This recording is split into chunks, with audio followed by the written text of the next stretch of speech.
Welcome back, everyone. So I'm doing a little bit of work to the house, as one does. I'm doing some gutter work, and this is all new. I just put a new downspout in. I'm just getting things prepped, and I rivet my downspouts together because rivets are forever. They don't rust, unlike screws, and they're cheap. Just got finished replacing a gutter on the back side of the house. This is one that my my lovely fiance fell into. She was before we put this stone down, there were flagstones all over the place, and they weren't quite level. And well, she slipped and slammed into this gutter and smashed it up.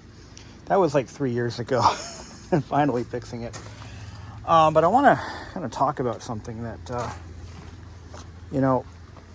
if you own an old house, there's some realities that you must contend with. This garage was built far too close to grade 70 years ago, 1954. And my fingers, I can touch the sill from here. The sill's right about here. And all around the edge, it's solid and dry. No issues. Seems to be pretty good. That's weed eater damage from the string trimmer. I'll fix that later. But anyway, the sill is a 4x6 that is literally sitting on top of this concrete slab. This concrete slab was likely poured without a vapor barrier, without any reinforcement at all. And over the years, it has had some issues that I've been dealing with. It's settled. It's got a crack that way. And I think there's another one over there. Pretty typical for a garage from this time period. And you can get a good look at that sill. It's just sitting on concrete. And, that would not pass code today. You cannot build like that. And what's even funnier is they didn't put in a bottom plate. So the wall studs are nailed to the sill, just like you see it. It's just how they did it. In fact, every house in this street is built the same way. The one across the road, the one diagonal, the one next door, but that garage was converted into living space, which I would not do, but that's what they did. And, the lumber quality back then isn't what it is today. If you did this today with a modern pressure-treated 4x6, even ground contact, it would probably last maybe 10 to 20 years. But this wood is so dense. But here's why I'm bringing this up. I can feel, I stick my hand under here, right here, I can feel ant damage.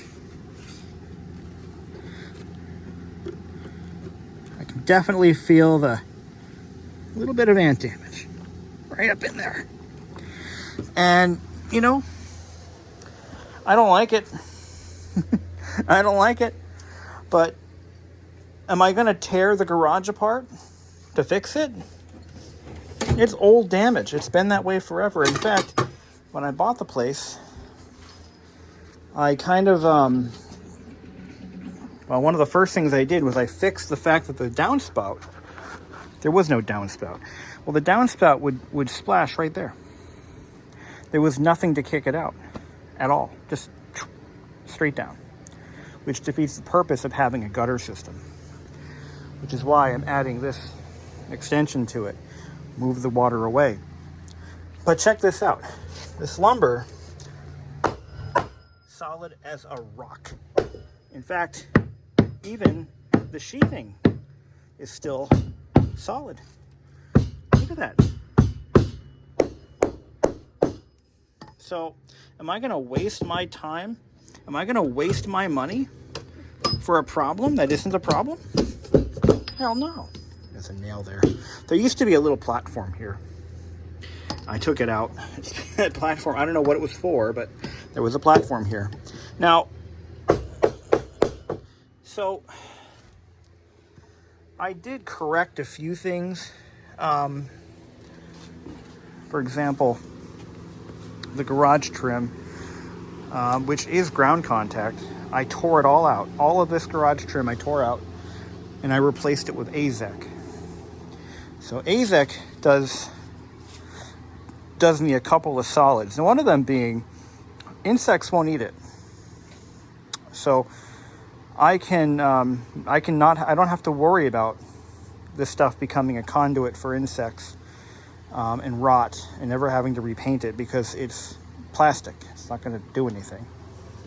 So what I did was I replaced all the trim around the garage door, and I filled in where the garage or the driveway has slid back. This driveway is 70 years old. It is concrete, and it's holding up better than this garage floor, believe it or not. But it had slid back by about an inch over the past 70 years. So I filled that all in with new concrete. And so far, so good. So far, so good. You can actually see. Oh, no, that's not a good example of it. But, yeah. But one of the points I'm trying to make here is old houses are one of those, they're kind of a conundrum because you're never going to get it perfect. You're just not. Unless you strip this place down to the studs and rebuild it. It will never be perfect. I see a lot of people shunning older homes because they think a new house is going to be a problem solver. Oh, don't buy that old house. It's got problems. So they buy a new house. The difference is on these older houses, the problems are pretty obvious and pretty predictable and very fixable. But on a new house, a lot of those problems are hidden behind shiny drywall, behind, and because it's a new house, as a new homeowner, you're not thinking, well, this house is going to have issues. I'm going to be able to just live in this house for 30 years, pay the mortgage off, and because it's got vinyl siding and vinyl windows, I don't have to do anything. Just enjoy it. Lean back and just sip my wine and eat my food and just enjoy the house. But that is not the case. In fact, newer houses are having problems that older houses never had. Because these houses were built to breathe. They were built with open cavities. Air is supposed to flow through these houses. So they don't have the rot and mildew that a modern house is going to have. And the wood is of better quality. I mean, this house is built entirely from real 2x8, 2x4s. These are 2x4s. These are stronger than modern 2x6s. Just because they're so dense, the grain is so dense. This house is strong as an ox. I actually made some improvements to this, to the structure of this part of the house, because, and again, the way they built back then, they didn't build to modern standards. They just didn't. The standards were much lower, apparently. But for some reason, the houses lasted longer. So let me explain what I mean. So see this stringer right here? Okay, when I bought this house 6 years ago, the only thing tying this wall to that wall were these. There were 3 of them. That was it. That's it. Just 3 stringers. And that was all that was tying these 2 walls together. And there was no storage up here. So I built this mezzanine here, which I finally finished it. I only brought it up to about here. And then I put this 2x6 in place to support the garage door opener. But I never really finished the job until like a couple weeks ago. I finally cut some plywood and filled it in. But this is my solution to strengthen these walls so that, a good strong wind doesn't blow it in. But anyway, it actually did stiffen up the structure a little bit more. But once again, I mean, you're going to find, in an old house like this, you're going to find shit like that. You're going to find sills that are rotted, but still supporting a ton of weight because the wood is of such good quality. I have thought of a plan, though, to fix this and make it right again, or for once. And what I would require me to do is to support the entire structure of the garage with jacks. And maybe raise it up just enough, just so I can slip some paper between the studs and the sill. But knock out the 4x6 sills and replace them with block. That is something I have actually thought about doing. But the more I look at it, and I look at, okay, I'm 40 years old. This house is 70 years old now. By the time it becomes an issue, I'll be ready for a nursing home. At this rate, I'll be ready for the nursing home. And if I have to, I'll just cut out sections. But I was actually getting ready to do that. And I actually do have some 4x6. I was getting ready to actually rip out this section if I had to and just put in a new piece, but I don't have to. It's not really rotted. It's still solid, still holding all this weight. It's not shifting, it's not moving, it's not doing anything. So why fix it? It's not really broken. It's an old house. I could spend a weekend going over on video every little thing that I found wrong with this house. But at the end of the day, is it really that important? No. Just keep the house dry, fix what's broken, fix what's obviously broken. And if the time ever comes to do a major renovation, take care of it then.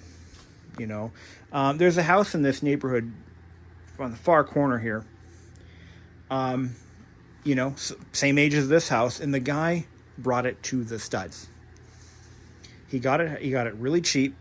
It was an old guy who lived in it forever, and the house was in rough shape. Didn't really take care of it. And that house got stripped down to nothing, and they rebuilt it. It's a ranch house like this. Did he really add any value? Actually, no. If you look at, if it were to be appraised properly with that all factored in, it might actually be a little more higher value, but he didn't really add any value to the house. That's the other thing. These repairs, just make sure that there's nothing obviously wrong with the house. Make sure that everything is structurally sound. But beyond that, you're not really adding anything. When it comes time to sell the house, it won't make a damn difference. As long as the walls are solid, as long as the windows and roof don't leak, as long as the house is presentable, don't waste your money. Don't go nuts tearing your house apart because your OCD mentality, which I have, drives you crazy. Just don't let it bother you.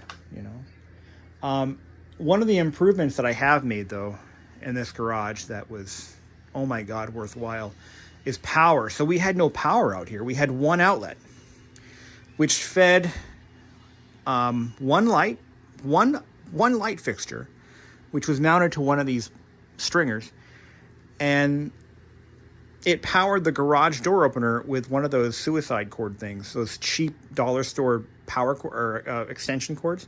That was it. So when I put the new door in, I built this mezzanine. I rewired the whole garage for 20 amp.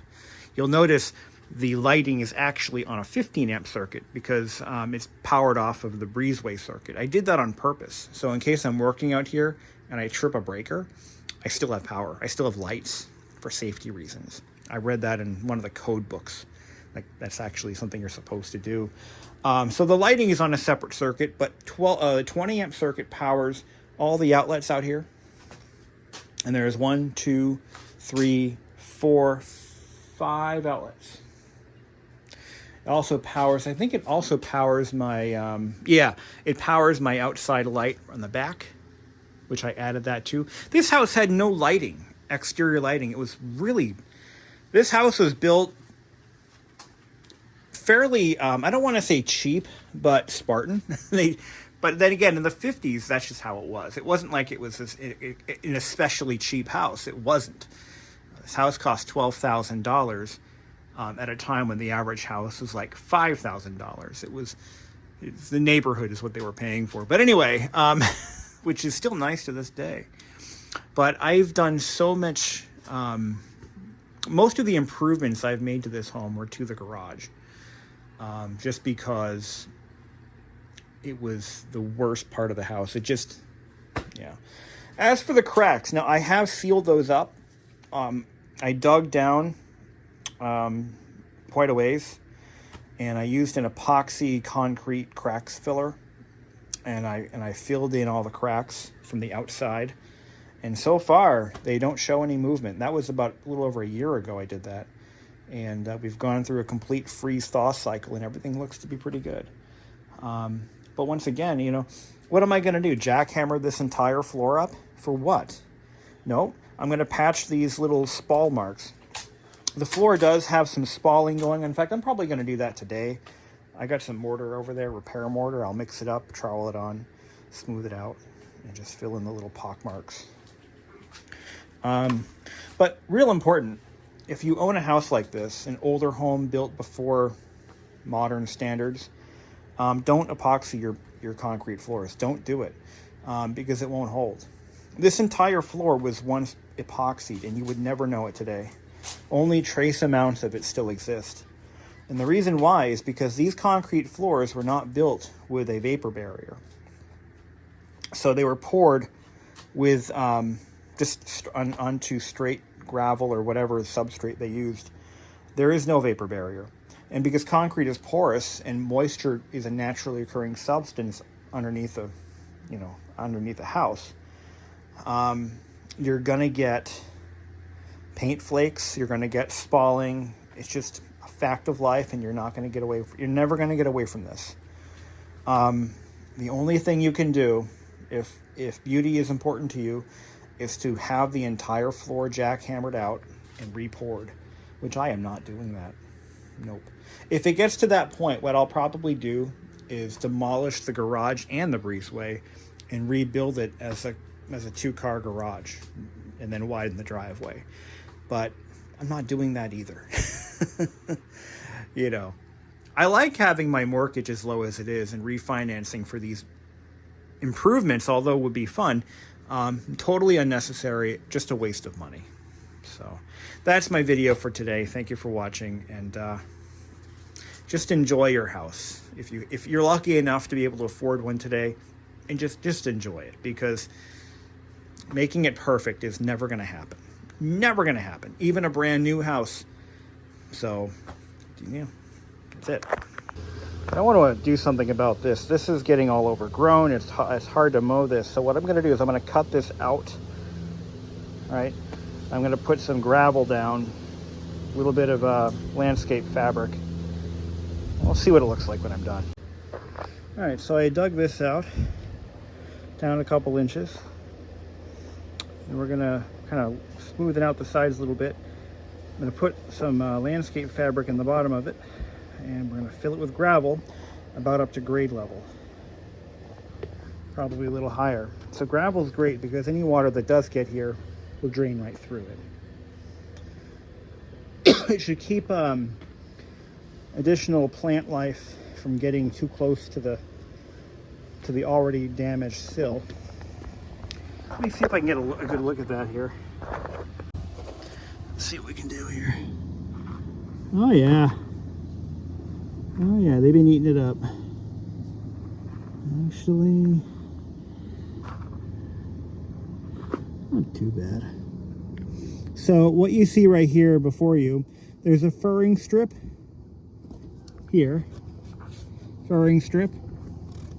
That's for when they put the vinyl siding on. There's the original siding. That is the sheathing right there. And that's what they ate up, I guess. And then this is the sill right here. Okay. Doesn't look that bad. It doesn't feel that bad. I don't know what that must be, a seam. That must be where the corner meets the okay. You can see there's insect damage on the sheathing here, but it looks like old damage. I don't think it's active, but I'm going to cut this square, and we're going to put some fabric down. This is my pile of rock and my fill. Anything I dig up goes here. All the rock I buy goes here. So whenever I need to do small landscaping projects, I'm covered. You can see that there's an example of a more recent project I completed. That's our picnic table area. And we didn't have a level spot in the entire yard. Now we do. And then that was done last year. That whole patio area. Looks good. So I've already put down some carpenter ant killer. in the dirt, because the rules are either they grab a hammer or they get the fuck out. So carpenter ants and termites will be killed if they get in this area for a little while. Okay, now we're gonna dump the rock in. See how that goes. Hope I grabbed enough. I'm not sure I like the way that looks. I'm not really sure I like that. I mean, visually, it just doesn't look good. I could... See, I don't want this on gravel. I want it on ground, you know what I mean? If I put it on gravel, the water's just gonna fill up the gravel bed. If I back it up, which is about where it used to be, visually it looks okay. And I think the water will run down the... I think that's what I'm gonna do. I think that makes the most sense. I can stake it in place with a landscape spike, which I have some of those. I put one in the back too.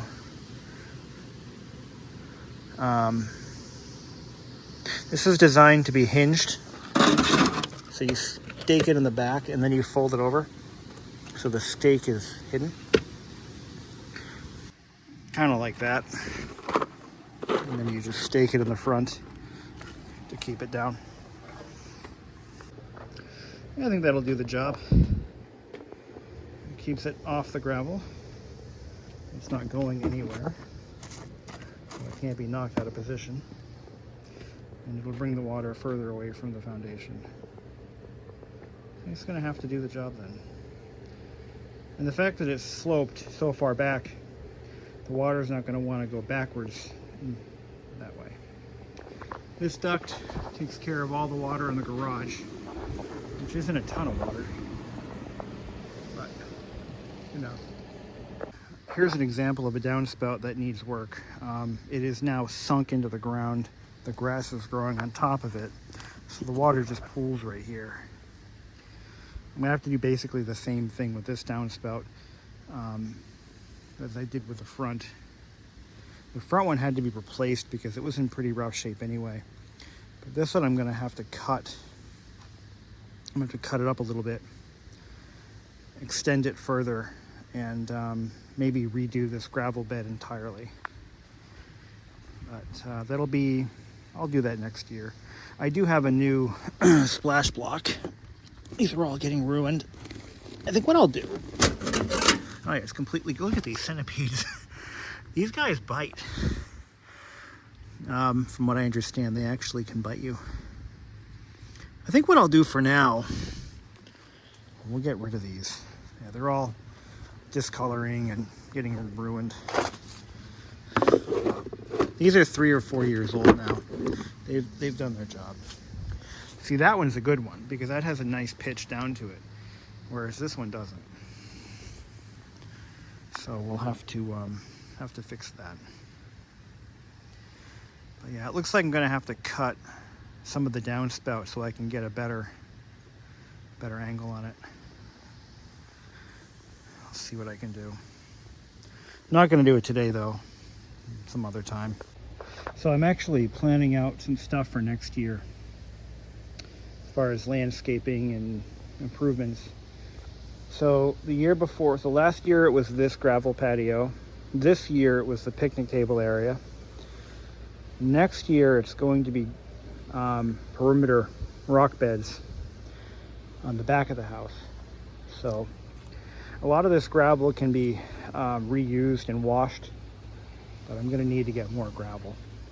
But what I want to do is I want to build this out with landscape timber, just a little bit, box it in, and I want to redirect this spout a little further out into the yard. This back section here, probably do more or less the same thing, minus the spouts.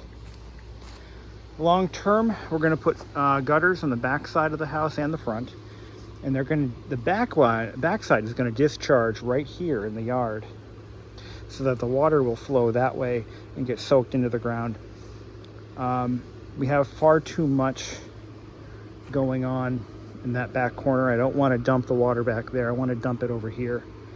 and let it spread through the yard that way.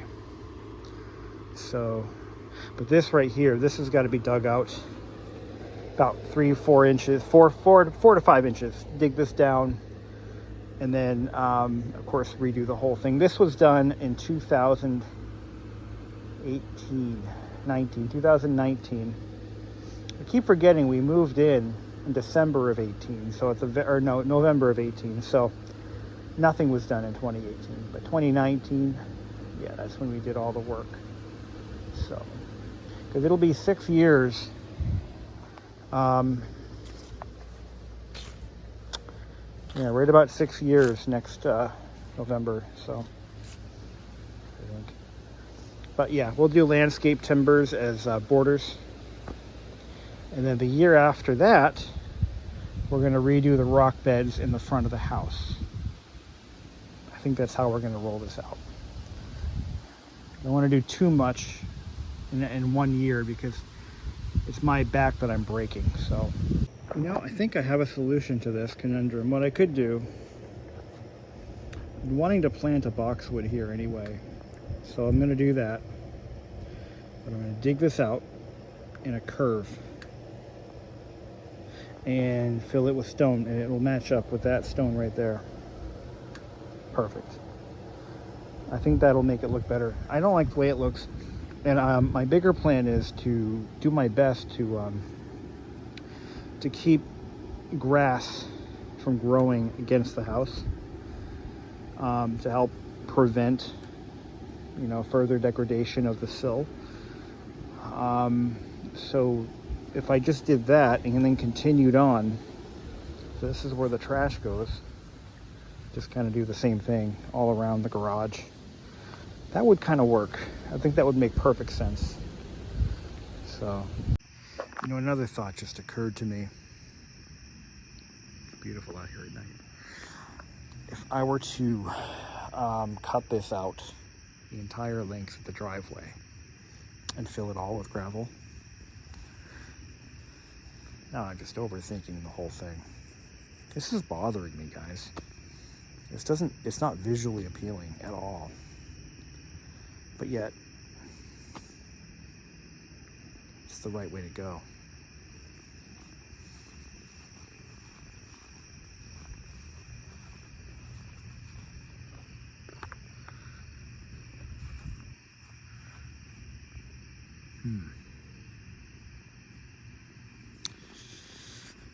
Or